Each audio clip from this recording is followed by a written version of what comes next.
बकरीदच्या पार्श्वभूमीवर मिरज शहरात जिल्हा पोलीस अधीक्षक तुषार दोशी यांच्या मार्गदर्शनाखाली शहरातील विविध रस्त्यांवरून पोलीस संचलन घेण्यात आले।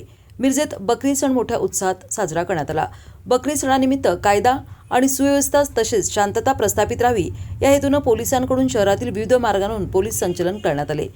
मिरज शहर पोलीस स्टेशन पासून या संचलनाला सुरुवात करण्यात आली। स्टेशन रोड, मीरासाहेब दर्गा, एसटी स्टँड, गुरुवारपेठ, मिरज मार्केट परिसरात या ठिकाणी पोलीस संचलन समाप्त करण्यात आले। तसेच या ठिकाणी दंगा काबू प्रात्यक्षिकही करण्यात आली।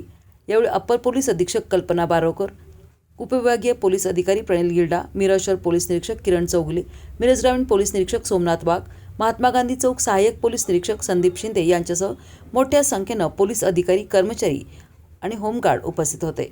बकरीदच्या निमित्ताने मिरज शहर हद्दीमध्ये हा रूट मार्च घेण्यात आलेला आहे। त्याच्यामध्ये SRPF, URT, RCP आणि मिरज डिव्हिजनचे जवान, सातारा, सांगली जिल्ह्याचे जवान हे यांनी आम्ही रूट मार्च केलेला आहे। शहरातील मुख्य चौक आणि मुख्य रस्ते येथे रूट मार्च केलेला आहे। याच्यामध्ये मुख्य उद्देश आहे तो एकतर कर्मचारी आणि नवीन आलेले SRPF यांना फॅमिलायझेशन व्हावं की रूटचं, दुसरं नागरिकांमध्येही पोलिसांच्या तयारीबद्दल एक खात्री निर्माण व्हावी आणि जेणेकरून शांततेचं आव्हान येणाऱ्या बकरीनिमित्त व्हावं ही एक संकल्पनेतून हा रूट मार्च करण्यात आलेला आहे।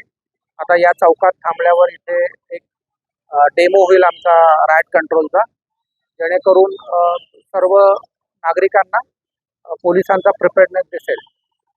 येणारी ही बकरीद ही सर्वांना चांगली जावो, सुख समाधानाची जावो आणि व्यवस्थित शांततेत जावो या त्याला आपण म्हणून लोकांना या आव्हानासहित हा रूट मार्च आयोजित करण्यात आला होता।